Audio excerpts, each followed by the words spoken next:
Because I sew all the time, I have a lot of random scraps of fabric laying around my house that I really need to get rid of. So I decided to start tackling my sewing stash going colour by colour, starting with red. Working with scraps really helps to get my creativity going in a way that working with bigger pieces really doesn't do. It's kind of like a jigsaw puzzle in the sense that your brain works harder when putting it together than it does taking it apart. But it's also nothing like a jigsaw puzzle because you have no idea what you will end up with at the end. For my first project, I just threw all my red fabrics out onto the floor and played around with the pieces that stood out to me until I had a working idea in my head. With this particular project, I was really drawn to this pocket piece that I cut off a hoodie, as I thought it would be the perfect size and shape to cover my chest, and I very quickly decided that I wanted to keep the outside of my shape fully intact while making the shirt longer, so I started playing around with pieces I could use to add a section of interest below the midriff area. Once I had my main idea in my head, I moved straight on to sewing. With the chest piece, I really wanted to have a backing fabric for it so I wouldn't have any exposed stitches along the outside. I work a lot with exposed stitching and I really like it, but it's getting a little bit repetitive, so I wanted to eliminate it completely from this project. This decision meant I had to do a lot more hand sewing than I planned to do going into this, but honestly I need the practice in that area, so it's good for me to step away from my machine for longer periods of time and allow me to really think more about every single stitch that I'm placing. Once the chest piece was all lined, I felt like it looked a little bit too plain, so I decided to add a cutout in the center, kind of inspired by Sabrina Carpenter's corset work. Doing this sort of design was really special for me because I never used to feel comfortable wearing clothes like this prior to my top surgery, as I really hated my binder being on show all the time. I know I definitely should not have been embarrassed by it in any sort of way, but I definitely was, and it very much impeded on my ability to wear more eccentric clothing. But now that I've had my surgery, I want to show off my chest as much as possible without being shirtless. I honestly refuse to be one of those men who walk around shirtless because they are usually quite awful. So big, obvious cutouts and see-through clothing is definitely the way to go for me. With this heart piece, I had to hand sew all of the backing fabric into place on the underside of it. Realistically, I should have just done this with the lining piece instead of doing it this way, because if I had done it on the lining, there wouldn't be this seam on the inside, and I could have just bound the edges of this piece instead of sewing it the way I did before. Realistically, I just need to plan out my clothing a little bit more before I start sewing them, because then I wouldn't be using more fabric and spending more time on pieces when I don't need to. The next section I added was the piece to make the shirt longer, and I was going to do a straight line originally, but I thought I'd make it a little bit more exciting and do a dripping effect. When I've done sewing work like this in the past, I've always drawn out the shape and then traced along it with my machine, but for this I decided to go on the fly and see where it took me, and I'm really glad I did because I love how one side is longer than the other. It definitely adds more interest to this section of the shirt and also creates a nice contrast to the chest piece, which is very uniform and structured. For this section I used a jean-like fabric because I knew it would need a little bit more rigid structure to hold its shape without any top stitching. Obviously I very harshly ironed it and starched it, which helps a lot with retaining the shape, but this type of fabric really helps it stay put. I definitely want to do this for more shirts in the future because it really adds a lot of interest without adding a lot of bulk. I've done quite a few projects where I use a lot of frills along the edges, and while I love the look of them, they really don't work well under things like a hoodie. They just look weird because you can't tell what's causing the lumpiness when you can't see the item. So I think this is a much better option to use on pieces that I want to layer on top of. With these two pieces done, I wanted to attach them together while still leaving a midriff gap, so I decided to add straps and metal bars. Originally, I was going to have the metal pieces at the center of the opening, but instead I decided to have these pieces hanging so I could actually hook things onto them. I think I'm mainly going to hang like little trinkets and keychains from them, but I also think there'll be a great place to hang a wallet from if you're going to the club. Like, it'll be such a good way of not having to carry a bag or not have to worry about having pockets in your trousers that they'll fall out of. It might look a bit strange hanging there, but I do think it would be a safer option, and I think it's a nice way of innovating clothing a little bit. For the back panel of this shirt, I made a long tube out of different stretchy squares of fabric. I didn't really think about adding detail onto the back. It just never really crosses my mind, but I do maybe want to start making pieces that have a more interesting back piece. Because I have short hair, it wouldn't get in the way of any of the images that I add on there. And I also have back tattoos that could be nicely framed with cutouts like I did on the chest piece. But for this piece, I just kept it very simple. It's just a rectangular straight across the back that keeps the piece tight on the front but easy to put on. Finally, I decided to add straps to this piece because I didn't want it falling down at all. It was actually staying up quite well with the elastic on the back, but if I do want to wear this out, I don't want to be pulling it up all the time, so straps are definitely the way to go. I decided to use another metal ring in the center of the back to bring the two sides together,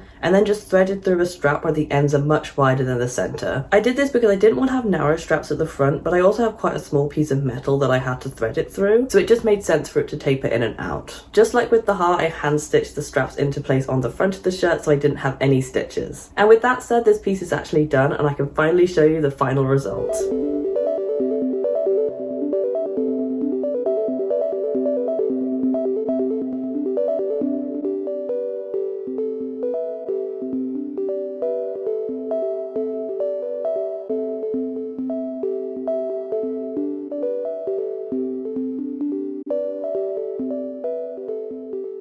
I'm really happy with how this shirt came out. I feel like I have nothing similar in my wardrobe to this, despite having a lot of red in my wardrobe. It's definitely a more interesting take on the clothing that I like wearing. It would definitely be pointless adding red pieces into my wardrobe if they aren't overly interesting. So I'm really glad I went all out with lots of different elements to this piece. Weirdly, I think my favorite element is actually the straps. I feel like they look like dungaree straps, which isn't in my wardrobe at all. And I definitely want to do straps like this again in the future where they actually are on the front and not just attached on the inside of the top. Now that I finished talking about this piece, I'm going to go on to my second piece of this video, which is very different while also still being quite similar because it's still in that red colour story. For my second piece, I wanted to tackle a very different sort of scrap fabric and use a shopping bag as my main piece. I really try not to collect plastic bags, but sometimes you just need to grab them, and recently I grabbed this one from a Chinese supermarket and I just think it's a really cute pattern on it. I also really like the colour, and because I don't have any red and white clothing, I decided to make a t-shirt out of it. To start, I cut out the front design section that I wanted to feature as the main section of my top and set it aside so I wouldn't accidentally cut into it while crafting the side and shoulder panels. I say that because I have done that before. I've cut out really nice pieces and then cut straight through them by mistake, or cut out another piece directly in the middle of them. So now I make sure I keep everything very separate from each other so that doesn't happen again. For the shoulder and rib pieces, I use the existing side panels with the straps of the bag and just cut a deeper curve into the section where the armpit sits. If the fabric was more forgiving, I think I would have done it slightly differently and had a slightly higher neckline, but because this bag has absolutely no stretch whatsoever, I needed to piece things together a little bit differently to what I wanted to do. Obviously the bag is made of plastic. It's definitely woven with some sort of fabric, but it's mostly plastic, like it would melt if you put an iron on it at all. So I also needed to add in an additional fabric to give it a little bit more stretch and actually make it wearable. The scrap fabric I went with was a little bit stretchy when cut on the bias, so that's exactly what I did. Realistically, it would have been better to just use a stretch fabric for this, but I'd kind of run out of stretch fabric because of my other project, so I went with this fabric instead, and I think it worked out absolutely fine. The first thing I did with the additional fabric was outline my main design to make it pop a little bit more. I was also vaguely hoping that these pieces would kind of cover my nipples, but they are absolutely nowhere near my nipples in the end. Obviously it's fine that you can see my nipples through it, but obviously I will definitely have to remember that you can see my nipples through it because I don't want to wear it in a public space that's not really appropriate for that sort of thing. These red pieces were sewn into place at the seams and then also over the top of the seams to stop the seams flipping onto the other side. This isn't really because I'm bothered about the seam being visible from the outside. I just knew it would annoy me if one side had the seams on display and one didn't, so I wanted to eliminate that ever happening. With those red pieces in place, I then sewed on the side panels in the exact same way. This is such an easy project to do. Even if I didn't have a sewing machine, it wouldn't take very long at all, and it would work with any sort of bag. I definitely recommend using like a tote bag because one, they always have a cute design on them, and two, they're actual fabric, so it'd be easier to get in and out of. I also think it would be a good project to do to learn how to fit clothing to your body, because bags like this are very cheap, and an additional say quarter meter of fabric for embellishments and fit purposes would also be quite cheap to purchase. I will definitely be telling all my friends who own way too many tote bags to do this so they can actually use them on an everyday basis. With the front and side panels all in place, I then added on my back panel. I was originally going to use the back of the bag with that same design on it, but I decided I would definitely need a little bit more stretch on the back to actually get it over my head, so I went with a stretch fabric instead. In a way, I actually think this is a good thing now because now I have a piece that I could use to make another t-shirt. Obviously it wouldn't have the bag straps or the sides on it, but I could maybe make a friend a matching t-shirt that's a little bit more red and a little bit less bag. With the top pieces all together and it actually looking like a real top, I then went on to binding all the edges. Part of me wishes I hadn't done this because it really takes away from the bag look of it, but in a way it's kind of cool that an upcycling piece doesn't look distinctly upcycled at first glance. I've been trying to make pieces look more professional for years, and now I feel like I'm getting there and I don't want them to look professional anymore. I really need to find that nice middle balance where I feel like it looks as professional as I want it to do, but it also looks homemade in a way that doesn't look messy. I really don't know where that balance point is for me. I feel like the previous top that I made in this video is more on that balance, whereas this one kind of almost reads as slightly too professional but also slightly more like a costume because it's made of a bag. So I really don't know where I fall on this sort of thing. It's just going to be something that comes with time, I guess. Anyways, with that said, I am finally done with this piece and I can finally show you the final result of my second piece for this video.